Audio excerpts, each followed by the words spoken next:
미래를 맡기다라는 제목으로 하나님 말씀 증거하도록 하겠습니다. 출애굽기 마지막 시간입니다.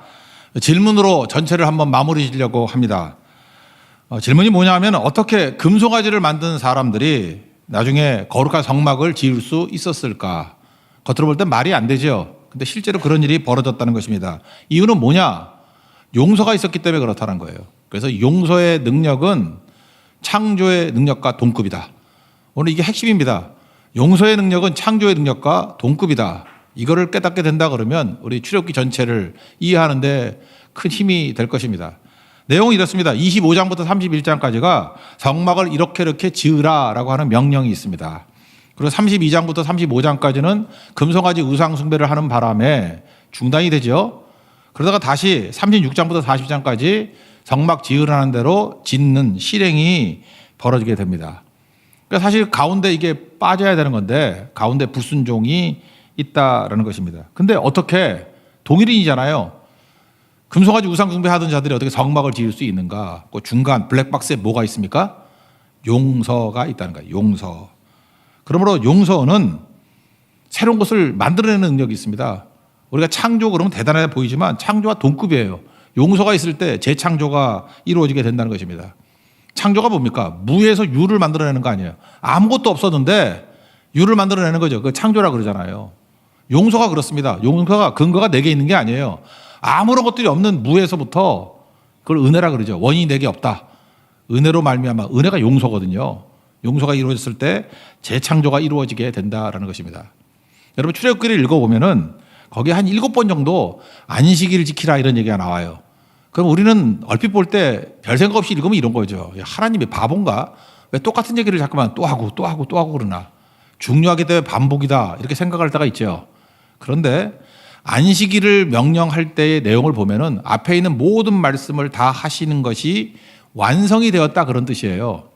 그래서 안식이라는 것은 어떤 부분을 보면 완성이고 또 다른 부분을 보면 새로운 출발이라고요. 그래서 안식일 명령이 내릴 때를 보면 거기가 어떤 한 전환점이에요. 터닝 포인트라고. 그걸 볼 줄 알아야 된다는 것입니다. 우리 창조도 한번 봅시다. 창세기 1장과 2장을 보면은 2장 앞부분까지 하나님께서 천지 창조하셨습니다. 6일 동안 창조하셨죠. 그 다음에 뭐 하셨어요? 안식하셨다. 창세기 2장 1절과 2절을 보시면 천지와 만물이 다 이루어지니라. 완성.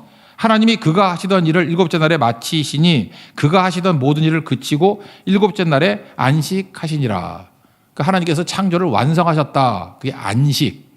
피오리드예요. 끝났다. 그리고 새로운 출발이 될 수 있겠죠. 그렇게 접근한다라는 것입니다. 마찬가지로 성막을 이렇게 만들라라고 하는 명령을 마치실 때 뭘 했겠어요? 안식했겠죠. 그러니까 25장부터 31장까지 그 내용이라 그러니까 31장을 보면은 17절에 뭐 읽을까요? 이는 나와 이스라엘 자손 사이 영원한 표징이며 쭉 나가다가 일곱째 날에 일을 마치고 쉬었음이니라. 그래서 안식을 명하십니다. 무슨 얘기예요? 이제 명령한 것들이 마쳤다 그런 뜻이라는 거예요. 그러다가 금송아지 우상 숭배가 32장부터 쭉 나옵니다. 그러면 이제 끝장난 거 아니야 인생들이 범죄하고 하나님 불순종했기 때문에. 근데 모세의 중보 기도와 하나님께서 특별히 용서하셨습니다. 용서하셨으니까 용서가 완성이 된 거 아니에요. 그러니까 35장 3절에 보니까 안식일에는 너희와 너희 처소에서 불도 피우지 말지라. 또 한 번 안식일이 나와요. 그러니까 완성이 됐다는 뜻이죠. 그러니까 창조가 완성된 거나 용서가 완성된 것이 다 안식일에 끝난다는 것입니다. 그래서 창조의 능력과 안식의 능력은 똑같다는 거예요. 용서는 재창조입니다. 용서도 무에서 유를 만들어내는 거예요. 여러분 가운데 지금도 아무것도 없습니다. 그런데 하나님께서 나를 용서하셨다. 그걸 깨닫는 순간에 내 안에서 재창조가 일어납니다. 또 내가 어느 곳을 가든지 누구를 용서를 했어요. 용서할 때 거기서 전도가 되고요. 구원의 능력이 나타나고 재창조의 능력이 나타나게 된다는 것입니다. 뭐든지 용서가 있는 곳에 생명이 나타나게 된다는 거예요. 용서 없으면 열심, 발버둥, 별짓을 다 해보십시오. 그냥 분주하기만 하지 생명의 역사는 없고 창조의 역사는 없다라는 것입니다. 그래서 우리 지난번에 살폈죠. 구원은 언제 나타나요? 오래 참음과 용서가 있을 때. 왜 그래요? 그때 창조의 능력이 나타나기 때문에 그렇다는 것입니다. 그러므로 하나님의 창조의 능력을 내가 맛보기 쉽습니다. 그러면 우리가 뭐 창조할 수는 없잖아요. 용서해 보세요. 그럼 내 안에서 창조의 능력이 나타나기 시작한다는 것입니다. 이건 근거가 하나님께 있어요. 창조도 하나님께 근거가 있고 용서도 내게 근거가 있는 거 아니죠. 하나님께서 용서하신 거예요. 그걸 근거가 은혜잖아요. 은혜로 용서해 준 거 아니에요. 로마서 5장 8절을 보니까 우리가 아직 죄인 되었을 때 아무것도 한 게 없잖아요. 그런데 그리스도께서 우리를 위하여 죽으심으로 하나님께서 우리에 대한 자기의 사랑을 확증하셨느니라. 용서했다 그런 얘기 아니에요. 그때부터 내 안에 생명의 역사가 나타나게 되고 재창조되었다 그런 겁니다. 그러므로 성막을 지을 수 있는 사람이 될 수 있는 자격이 어디 있었어요? 용서부터 나온다고요. 이게 재창조기 때문에. 이제는 우상숭배하는 자들은 죽고 이제는 용서를 통해 가지고 성막을 지을 수 있는 거룩한 백성으로 거듭나게 되었다. 그런 뜻입니다. 그래서 용서가 필요합니다. 일단 내가 용서받았다는 걸 인정하는 거, 1차적인 거. 내가 또 누구를 용서하는 거. 그때부터 창조의 능력이 나타나기 시작한다는 거예요. 그래서 크리스찬은 뭘 해야 되냐? 용서받고 용서하고 용서받고 용서하고 그럼 계속 창조 생명 그런 능력이 나타나기 시작한다라는 것입니다. 한번 생각해 보세요. 탕자를 보세요. 탕자가 아버지께 불순종하고 멀리 떠났잖아요. 그때 아무것도 아니지 않습니까? 근데 그가 언제부터 변화가 돼요? 창조의 능력이 아버지께 돌아올 때부터 그때부터 아들의 능력이 나타나고 아들로 새롭게 태어나는 거 아닙니까? 재창조의 능력이 나타나는 거고 요한복음 8장을 보면은 현장에서 간음하다 잡힌 여자가 있습니다. 그럴 때 뭐 죄 없는 자가 돌로 치라 그럴 때 다 도망쳤다며 예수님이 말한 마지막에 뭐라 그럽니까? 정죄하는 자가 있느냐? 없습니다. 나도 너를 정죄하지 아니하노니 다시는 죄를 범하지 말아라. 용서죠. 그때부터 이 간음한 여인에게 새로운 창조가 시작이 됩니다. 새로운 길이 시작돼요. 용서는 새 출발이에요. 창조예요. 창조. 그래서 용서가 능력이 있다는 것입니다. 베드로도 마찬가지죠. 수제자입니다. 그런데 예수님이 부인하고 저주하고 떠나갔죠. 부활의 예수님이 그에게 오셔가지고 뭘 했죠? 용서 아니에요? 베드로야 네가 나를 사랑하느냐? 내가 주를 사랑하는지 주께서 아십니다. 내 양을 먹이라. 3번 반복하죠. 용서예요. 그때부터 옛 베드로는 죽고 새로운 베드로로 재창조된 거 아닙니까? 그러니까 용서예요. 용서가 새로운 창조의 능력을 경험하게 된다는 것입니다. 그래서 여러분들 용서받음을 인정하고 용서하십시오. 그때부터 창조의 능력이 나타나요. 그게 크리스찬의 삶이에요. 능력 있는 삶이고 우리 아버지 대신 창조주 따라가는 인생이 될 수 있다는 것입니다. 그럼 그 다음 마귀가 있잖아요. 마귀는 우리가 용서를 통해서 창조의 능력을 발휘하는 것들이 너무너무 싫으니까 방해하겠죠. 2가지로 방해합니다. 죄책감과 이웃을 정죄하는 거. 죄책감은 뭐냐면 내가 용서받았다는 것을 인정하지 않는 거예요. 참 묘해요. 하나님께서 나를 죄사함을 행하셨다는 걸 인정을 안 해요. 예수 그리스도의 보혈의 피로 말미암아 우리 죄사함을 받았다. 그 인정이 안 되는 거예요. 여전히 나는 죄인입니다. 나는 죽어야 돼. 죽어 마땅해. 이런 사람들 있죠. 받아들이질 않는 거예요. 왜? 아무리 생각해도 내가 죄인인 것 같거든. 예수님께서 내 죄를 위해서 죽으시고 내 죄를 용서하셨다 그러면 그냥 아멘하고 영접해야 되는데 그걸 거절하는 사람, 죄책감에 사로잡혀 있다라는 것입니다. 시편 103편 12절 보니까 동이 서에서 먼 것 같이 우리 죄가를 멀리 던져버렸다. 용서하셨다 그러면 용서하신 걸로 알아야 될 거 아니에요. 근데 그게 없으면은 문제가 되는 거죠. 어떻게 하면 되는지 아십니까? 내가 예수님 영접하지 않아서 그래요. 죄를 용서받았다 그럴 때 그 예수님의 말씀을 받아들이고 그래요. 나는 죄인입니다. 예수님의 보혈의 피로 나를 씻어주셨습니다. 예수님이 내 중심에 오셔서 주인 되어 주십시오. 그렇게 예수님 영접하잖아요. 그러면 제일 먼저 사라지는 게 뭐냐면 죄책감이 사라집니다. 참 묘해요. 탕자도 보세요. 탕자가 아버지 떠나 있을 때 죄책감이 있었겠죠. 죄책감이 얼마나 컸는지 뭐라고 표현합니까? 내가 아버지 집에 가는데 아들로 돌아간다 그러지 않아요. 죄책감이죠. 품꾼의 하나로 여겨주소서. 그건 뭐냐면 진짜 품꾼으로 여겨달라 그런 뜻도 있겠지만 탕자의 마음에는 엄청난 죄책감이 있었다라는 거죠. 그래도 용기를 가지고 아버지께 갑니다. 받아들이는 거죠. 용서를 받아들이는 거죠. 아버지가 잔치 벌이고 가락지 끼워주고 막 난리치잖아요. 그럴 때 거기서 며칠 지나고 난 다음에 뭐가 사라졌겠어요? 죄책감이 사라지고 아들이 되는 겁니다. 용서가 죽은 아들, 살아서 돌아온 아들로 변화시키는 거예요. 용서입니다. 그래서 우리 삶 가운데 용서만 있으면 창조의 능력이 나타납니다. 여러분 진짜 리더가 되고 싶습니까? 용서의 능력을 통해서 창조의 능력을 발휘하십시오. 그게 능력이라는 거예요. 삭개오도 마찬가지죠. 세리장이니까 배척과 멸시의 대상이었습니다. 예수님이 뭘 하셨어요? 복음 준 것도 아니에요. 그냥 용서하셨어요. 용서. 삭개오가 이제 죄책감이죠. 나무 위에 올라가서 예수님 쳐다도 못 보고 있을 때 내려와라. 내가 너네 집에 들어가겠다. 밥 좀 줘라. 그랬더니 용서받은 거 아니에요. 그죠? 자기를 영접하니까. 자기를 받아들여 주니까. 너무 신나가지고 뭐라 그래요. 남에게 이렇게 뺏은 거 있으면 4배나 갖고요. 재산의 반을 가난한 사람을 위해서 나눠주겠습니다. 너무 기뻐하는 거죠. 그때 어떤 일이 벌어집니까? 예수님이 오늘 이 집에 구원이 임하게 되었고 너도 아브라함의 자손이다. 용서입니다. 용서.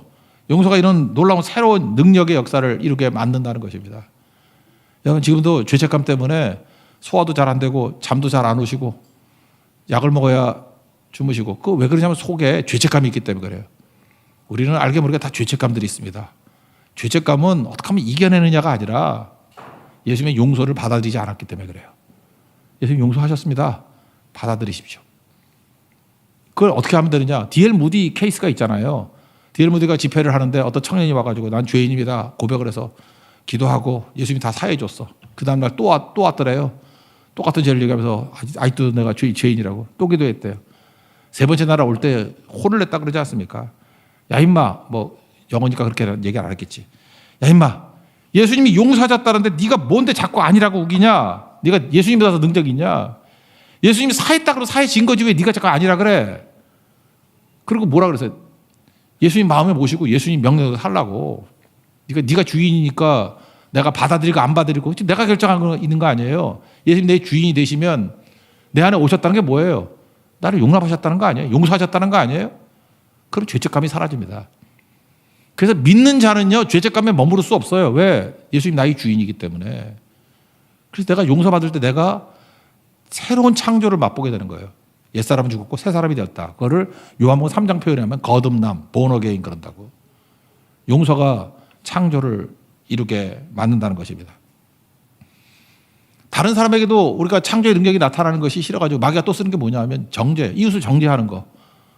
우리가 죄책감이 있으면 어떻게 해야 돼요? 영접하고 예수님을 주인으로 삼으면 이기는데 그것도 이기려고 정죄를 한다고. 죄책감, 정죄. 이거 마귀가 쓰는 무기라고요. 이웃을 자꾸 정죄해요. 정죄는 뭐냐? 공범 만들기예요.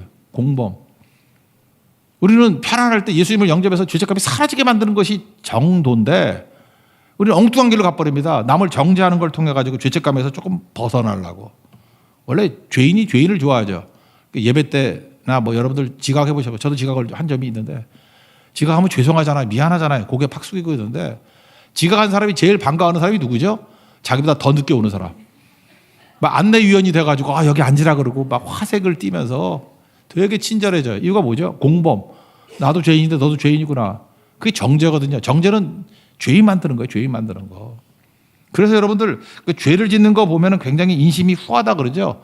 뭐 담배 인심, 술 인심, 뭐 해보진 않았지만 마약 인심, 뭐 그렇다고 담배와 술을 했다는 얘기는 아니에요. 하여튼 해보진 않았지만 이런 것들에 대한 인심이 되게 후해요. 이거 뭐냐면 괴롭거든 자기도. 그러니까 그게 뭐예요? 일종의 공범 만들기.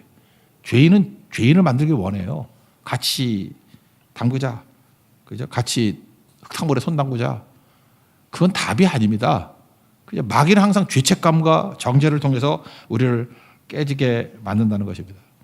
정죄로서 답이 없습니다. 정죄는 여러분들 주변에 있는 사람을 죽이는 거지 전도도 안 되고 아무것도 안 되는 사람이 있어요. 그래서 안타까운 크리스찬들이 뭐냐 하면 열등감과 상처가 있어요. 그럼 예수님 나의 주인을 모셔야 되는데 그거 안 하고 고집 부리는 크리스찬들 종이 있잖아요. 그 사람들 옆에 가면 무서워. 그냥 보면 정죄. 보면 그냥 막 말이 막 나오는 거야.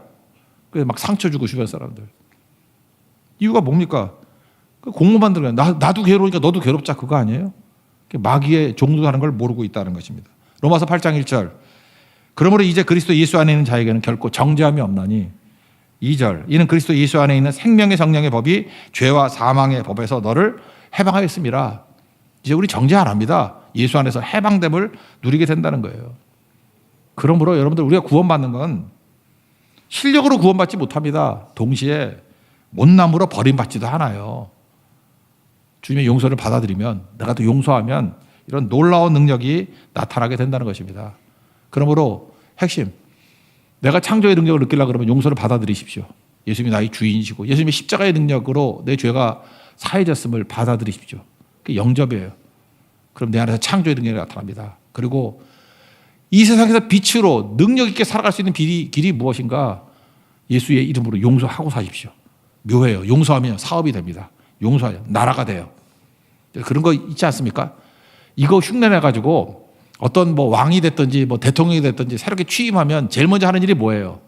사면을 합니다. 사면한다는 게 뭔지 알아요? 나라는요, 징계와 복수로 이루어지는 게 아니고 용서할 때 창조의 능력이 나타나는 것을 약간 아는 거예요.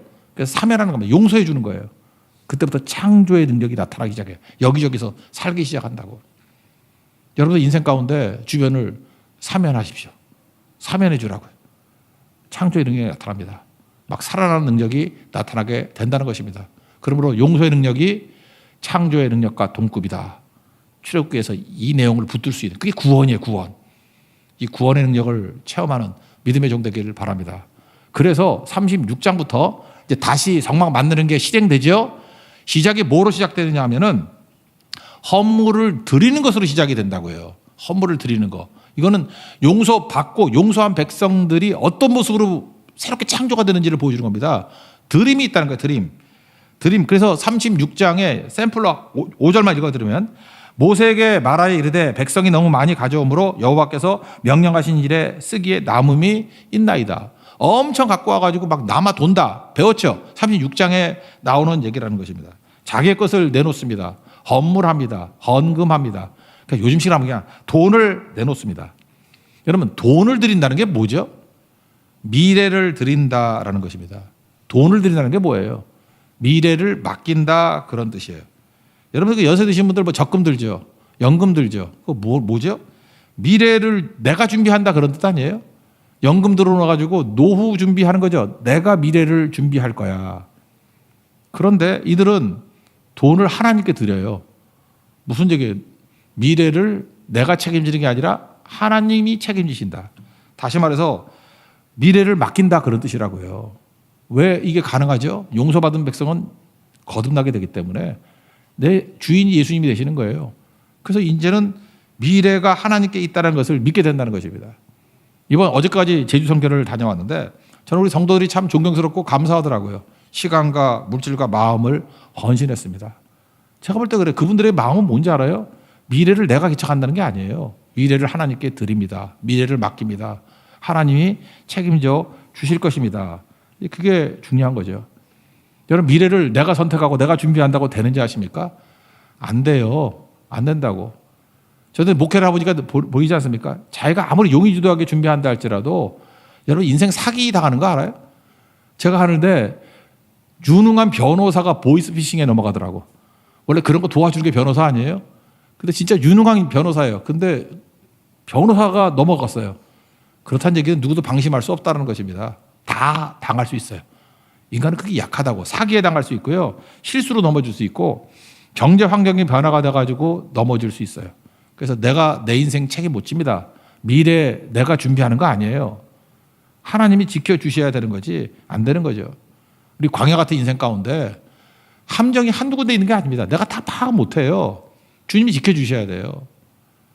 오늘 찬송했던 391장 보십시오. 오 놀라운 구세주 예수 내 주 참 능력의 주시로다. 후렴이 뭐죠? 메마른 땅을 종일 걸어가도 광야 아니에요. 나 피곤치 아니하며 저 위험한 곳 내가 이를 때문에 큰 바위에 숨기시고 보호해 주시고 주 손으로 덮으시네. 인도해 주신다. 그런 거 아니에요? 주님의 지키심과 인도하심 아니면 미래 안 된다는 것입니다. 그래서 주님께서 이렇게 미래를 맡기는 백성들에게, 드림이 맡긴다 그랬잖아요. 맡기는 백성들에게 하나님이 내가 대신 지켜주고 인도해 줄 거야. 그게 구름기둥과 불기둥의 인도죠. 오늘 마지막 40절 한번 읽어봅시다. 38절 시작. 낮에는 여호와의 구름이 성막 위에 있고 밤에는 불이 그 구름 가운데 있음을 이스라엘의 온 족속이 그 모든 행진하는 길에서 그들의 눈으로 보았더라. 여러분, 그 무지 덥답니다. 사막은 얼마 더운지 48도쯤 된대요. 48도. 그래서 48도가 상상이 갑니까? 근데 금년에 일본이 엄청 더웠는가 봐요. 그죠? 일본의 그 일기예보 하는 거 보니까 그래서 그 동경 같은데 41도까지 올라갔대. 난 믿어지지가 않아. 그래서 거기 일기예보 하는 거 보니까 일본 열도를 그려놓고 전부 다 빨간색으로 해놨더라고. 일본이 끓고 있습니다. 일본 여행 가지 마세요. 이제 가도 된다. 가을이니까. 막 끓고 있대요. 난 상상이 안 가요. 41도인데 습하잖아요. 그러니까 막 찜통 같아가지고 너무너무 힘들대. 근데 사막은 물론 거기 습도는 없으니까 48도라도 그 정도는 아니지만 탈 정도로 힘들겠죠. 근데 밤이 되면 몇 도가 영하 5도까지 떨어진대요. 그러니까 여러분 그런 거 있죠. 옛날에 베트남 선교 갔을 때 그 사막이 좀 있었거든. 근데 묘하게도 구름이 있어가지고 우리가 있는 곳만 가려줬어요. 그때 사람이 여기는 구름이고 여기는 햇볕이야. 다 구름 쪽으로 다 몰려오더라고. 그러니까 구름 기둥이 그런 거거든요. 구름으로 막아주는 거야. 그늘 만들어주는 거예요. 48도를 이기려면 그늘이 있어야 되는 거죠. 밤에 영하 5도입니다. 우리 뭐 횡단보도 앞에 같은데 이렇게 뭐 파라솔 같은 거 있고 겨울 되면 거기에서 뜨거운 불이 나와가지고 이렇게 따뜻하게 해주는 거 있죠. 참 우리나라 좋은 나라야. 그죠? 바깥에도 막 불이 나와. 그런 거예요. 그게 불기둥이라고. 영하 5도에는 불기둥으로 따뜻하게 해주시고 낮에는 구름기둥으로 그늘막을 주셔서 견딜 수 있게 해주시고 이게 뭐예요? 지켜주신다는 거죠. 여러분 시편이 150편으로 되어 있는데 시편을 어떻게 읽어야 되냐면은 그러니까 통독하는 것도 중요합니다. 우리 어떤 집사님은 매일같이 군인인데 매일같이 시편 150편을 읽는데요. 매일같이. 저는 그래서 걱정을 했어요. 우리나라 국방은 누가 책임지나? 성경 그냥 뭐 남는 시간이 있겠죠. 그러니까 성경을 매일같이 읽는데요. 근데 그 통독도 중요하지만 시편 150편을 어떻게 읽어야 되느냐? 루터가 했던 방식이에요. 거기에 각 주제가 있거든. 내 상황에 맞는 시편을 소화해내는 능력이 중요해요. 특별히 내가 어려운 가운데 불안과 이 두려움 가운데 놓여 있다 그러면 하나님이 나를 지켜주신다. 나를 지켜주신다. 그런 시편이 어디냐? 시편 121편이에요. 1절, 2절은 여러분 너무 많이 할 거예요. 내가 산을 향하여 눈을 들이라. 나의 도움이 어디서 올꼬? 나의 도움이 천지르신 여호와께로서 온다. 1절, 2절이죠. 3절부터 8절까지 6절이 더 있는데 6절 가운데 지켜주신다가 6번 나와요. 그러니까 절절히 이게 진짜 절절이야. 절마다 지켜주신다, 지켜주신다, 지켜주신다. 샘플을 대충 읽어드릴게요. 3절 보니까 여호와께서 너를 실족하지 아니하게 하시며 너를 지키시는 이가 졸지 않는다. 4절 이스라엘을 지키시는 이는 졸지도 아니하고 주무시지도 아니한다. 5절 여호와는 너를 지키시는 이시라. 내 오른쪽에서 내 그늘이 되어 주신다. 7절 여호와는 너를 지켜 모든 환난을 면하게 하신다. 또 내 영혼을 지키시리로다. 마지막 8절 여호와께서 너희 출입을 지금부터 영원까지 지키시리로다. 지킨다, 지킨다, 지킨다, 지킨다. 언제요? 우리의 미래를 맡길 때 하나님 우리를 책임져 주시는데 그 중에 하나가 우리를 지켜주신다는 것입니다. 그래서 내일의 불안, 과거의 염려, 오늘의 무거운 짐들 주님께 맡기면 주님이 우리를 지켜주셔요. 여러분 하나님이 여러분 지켜주심을 믿습니까? 그게 너무너무 중요하다는 것입니다. 왜? 우리가 우리 자신을 못 지켜요. 우리가 이번에도 전도서 3장 11절에서 우리가 선택으로 살 수 없는 이유를 얘기를 했죠. 첫째, 때를 따라 아름답게 하셨는데 우리는 때를 몰라요. 타이밍을 몰라. 그리고 또 뭐가 있죠? 하나님의 하시는 일을 시종 사람으로 측량할 수 없게 하신다고. 우리는 뭘 하는지도 몰라요. 그리고 무엇보다도 영혼을 사모하는 마음을 주셨다는데 우리 영적인 필요가 뭔지도 모르고 그러니까 우리는 모르고 몰라요. 심지어 안다 할지라도 타이밍이 안 맞아. 타이밍이. 예를 들어서 우리 투자하는 거 보면은 요즘에 그 방송 같은 데 보면은 이렇게 경제 방송하시는 분들 있지 않습니까? 탁월해요. 지식이 탁월해요. 저도 경작을 했지만 야 저분들 진짜 감각이 대단하다. 근데 내가 방송으로 되게 유명한 분인데 그분이 주식 투자 전문가예요. 근데 막상 본인은 손해를 되게 많이 봤어. 그러니까 전문가는 믿을 게 못 돼. 이유가 뭐냐? 그분은요 전체적인 흐름은 다 맞춰. 지금이 이게 마이너스 옵션을 걸어야 될 때다, 플러스 옵션을 걸어야 될 때다. 이걸 다 알아. 근데 그분이 뭘 모르는지 알아요? 타이밍이 엇박자야. 한 2주 빨리 투자하고 2주 늦게 투자하고 해서 판가름이 나는 거예요. 그래서 남들에게 도움을 줘, 정보를 주고. 그래서 그분 도움으로 돈 번 사람도 많아. 근데 막상 자신은 마이너스네. 여기서 알 수 있는 게 뭐예요? 인간이 결말을 다 알고 흐름을 트렌드를 다 안다 할지라도 인간은 뭘 몰라요? 때를 따라 아름답게 하는 타이밍을 몰라요, 우리는. 그래서 내 선택으로 살면 안 되고 하나님의 부르심으로 살아야 된다고. 그럼 하나님이 어떤 일을 하실지 우리가 알 수 있어요, 없어요? 없다고요. 그러므로 주님이 우리를 지켜주셔야 되는 거지, 내가 미래를 내가 지킨다, 내가 책임진다, 이게 말이 안 되는 거죠. 이번 제주 선교 가서 우리 충성했습니다. 우리가 뭐 합니까? 뭐 준비팀도 있다 그러는데 뭐 준비팀이 뭐 그렇게 뛰어난 해안이 있겠어. 잘 모르고 우리 예배드리고 주님의 말씀에 순종해서 전도하고 왔어요. 왔는데 우리가 알지 못하는 동안에 엄청나게 많은 사건이 벌어졌더라고. 선교 가 있는 동안에 대한항공에서요, 이륙 못하는 사고가 났습니다. 그래서 비행기가 뜨지도 못했어요. 뜨지도 못하고 비행기 하나가 날지 못했어요. 그리고 어떤 항공인지 제가 확인을 못했어요. 어떤 저가 항공인데 바퀴가 빠졌어요. 그러니까 저가 항공 타지 마세요. 바퀴도 빠져. 그래서 그것도 못 날랐어요. 그래서 딜레이 돼가지고 금요일 저녁까지 딜레이가 된 거예요. 그래서 우리가 토요일 날 돌아와야 되지 않습니까? 근데 우리 성도들이 좀 우직하게 살아야 되는데 우리 잔꾀를 많이 부린 것 같아요. 우리 성도들. 뭐 할 수 없지, 어떡하겠어. 그죠? 하루 전날 제주 티켓이 싸다라는 것이 체험적으로 알게 된 거예요. 전날이 제일 싸다. 근데 저녁 예배를 드리러 가는데 얼굴들이 다 우울한 거야. 왜 그런가 했더니 표가 없대, 표가. 동일한 거예요. 그럴 리가 없는데 제일 싸야 되는데 보통 5만 원 하는 게 막 2만 9천 원 그래야 되는데 표가 없대, 표가. 다 우울해지고 있는 거예요. 그 이유는 우리는 그때까지 몰랐죠. 이유는 뭐냐? 이렇게 사고가 나가지고 딜레이 된 거를. 그런데 우리가 뭐 아무것도 몰랐는데 하나님이 우리를 전 도와주셨다고 생각해요. 우리를 불쌍하게 주신 거죠. 저가 항공한테 T웨이라고 있어요. T웨이. 얘네들이 머리가 팍팍 돌아가지고 일본에 가야 될 비행기 일본 사람 다 안 갑니다. 미안합니다. 그래가지고 취소해버리고 제주도로 돌린 거예요. 그래서 보통 5만 원 받는 것 같다가 비싸게는 15만 원, 싸게는 9만 9천 원. 내가 볼 때 우리 교인들이 9만 9천 원에 다 샀어. 일찍 사서 그래. 10시 넘어서는 15만 원이었어, 그거. 9만 9천 원에 50명이 사고 그거 타고 돌아왔어요. 우리 교회 특별기죠. 우리 알았어요, 몰랐어요? 몰랐어. 표 못 산 사람이 그러더라고. 예배 끝나고 난 다음에, 목사님 갑자기 열려가지고 5표를 샀대. 너만 열린 게 아니고 다 열린 거예요. 비행기 한 대가 다 들어와가지고. 그래서 돌아오게 되었죠. 이거 어떻게 생각합니까? 우리가 미래를 알아요, 몰라요? 몰라요.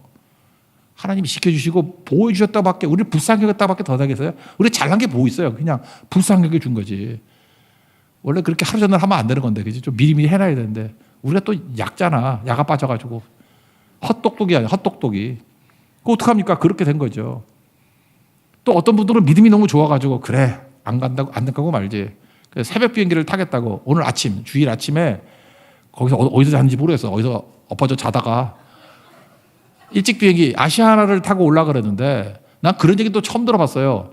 갑자기 문자가 막 오는 거예요. 아시아나가 이륙하기 직전에 급브레이크를 걸었대. 난 비행기가 급브레이크를 잡았다는 얘기를 처음 들어봤어. 끼익 해가지고 막 사람이 앞으로 쏠리고 막 그랬는가 봐요. 탄 냄새가 나면서 비행기 이상이 셨던 거예요. 그래서 정비창에 돌아가가지고 탄 냄새 나는 거 없애고 다시 날라와서 도착했어요. 또 시간이 좀 딜레이 됐지만. 그런 모든 일련의 과정 가운데 우리가 알아야 몰라요. 우리 비행기 기도 없고 잘 몰라요. 그냥 우리는 그냥 10,000원이 더 싼 데가 좋고 그거밖에 몰라요. 하나님 지켜주신 거잖아요. 이게 우리 인생 가운데 이런 게 얼마나 많이 있겠습니까? 여러분, 미래를 내가 책임진다고요? 노후 준비? 기껏해 돈 준비하는 거 아니에요. 사후 준비 되셨습니까? 하나님 앞에 서야 되잖아요, 우리가. 한 번 죽는 것은 사람에게 정하신 일이요. 이외에 심판이 있다고. 뭘 준비했어요, 우리가? 우리 그래서 하나님 앞에 헌신해야 됩니다. 돈을 드린다가 뭐예요? 미래를 드린다. 미래를 맡긴다예요. 이스라엘 백성이 그 다음부터 맡기잖아요. 그렇게 사는 거예요, 우리 인생은. 광야에서 몰라요. 하나님이 우리를 지켜주신다. 또 하나 뭐예요? 인도하신다. 인도한다는 거, 이거 타이밍하고 비슷한 건데, 여러분 36절부터 37절까지 뭐 읽지는 않겠어요. 여기 보니까 구름 기둥이 움직이면 움직이고 서면 서고 그런 얘기가 나오죠. 그런데 이걸 좀 자세하게 설명한 게 민수기 9장 22절이거든요. 거기 보면은 이렇게 나와요. 이틀이든지 한 달이든지 1년이든지 구름이 성막 위에 머물러 있을 동안에는 이스라엘 자손이 진영에 머물고 행진하지 아니하다가 떠오르면 행진하였으니, 그러니까 이 구름이 뭐 규칙적으로 움직이는 것도 아니에요. 어떤 때는 이틀 만에 움직이고 어떤 때는 한 달 만에 움직이고 어떤 때는 심지어 1년 만에 움직이는 게 돼요. 구름이 1년 만에 움직인대요. 기적이죠, 이것도. 생각해보세요. 저는 이틀도 좀 짜증스럽게 생각돼요. 사람들이 짜증냈을 것 같아. 왜냐하면은 거기 텐트 치는 거 아니에요. 자기 텐트야 금방 칠 수 있을지 모르지만 성막 칠라 그러면 내가 볼 때 꼬박 하루 걸려. 그 순서가 있거든요. 지성소부터 이렇게 순서로 쫙 조립하는 거예요. 그러면 그거 하루 걸려요. 거의 예식 다 하면서 해야 되거든. 그런데 다 만들어 놨더니 구름이 움직여. 이제 가자. 그러면 그거 고하자선부터 시작해서 얼마나 허망해. 아, 죽어라. 하루 종일 해놨더니 또 그 다음날 구름이 움직이는 거야. 가자. 또 해체. 그것도 쉬운 일 아니죠. 그러다가 한 달은 뭐 할만하겠네. 이따가 한 달 만에. 근데 1년은 이거 뭐예요? 안 움직이는 거예요. 안 움직여. 1년이 얼마나 길어요? 1년이라는 게 뭔지 알아요? 지난번 제주성교야. 기억도 안 나지? 겨울도 까마득한 것 같은데 그 전 여름 나 진짜 기억 안 나요. 근데 그걸 계속 한 자리에 머물러 있다. 그것도 힘든 일이죠. 우리 인생이 그래요. 내 선택으로 사는 게 아니고 부르심으로 살아야 되는 이유가 하나님께 이런 훈련을 시키기 때문에 그래요. 오늘도 여러분들 고난당하는 성도들이 있죠. 나 인생이 이렇게 안 풀리나. 어떤 사람은요. 우리 꽃하고 비슷해요. 봄에 피는 꽃이 있어요. 어떤 사람은 20대, 30대 정말 잘 나가고 그런 분들이 있어요. 진달래입니다. 어떤 분들은 한 40대 잘 풀리는 사람이 있어요. 하나님께서 막 축복하시고 크게 쓰시는 사람들. 그거 이번에 제주도 갔더니 수국이 있더라고. 여자 얼굴 같은 딱판 같은 그런 수국. 여름에 피는 꽃이에요. 가을도 있는 거 아시죠? 코스모스, 국화. 심지어 아주 늙어서 70 넘어서 80 넘어서 동백꽃도 있잖아요. 여러분 우리가 인생 내가 선택을 사는 거 아니에요. 하나님은 우리 체질을 아세요. 나를 아십니다. 나에게 베스트를 이끌어 가셔요. 지금 왜 고난이 있는지 아십니까? 머무르라는 거예요. 왜 지금 하나님께서 부어주신지 아십니까? 지금 여러분들 마음껏 일하라는 거예요.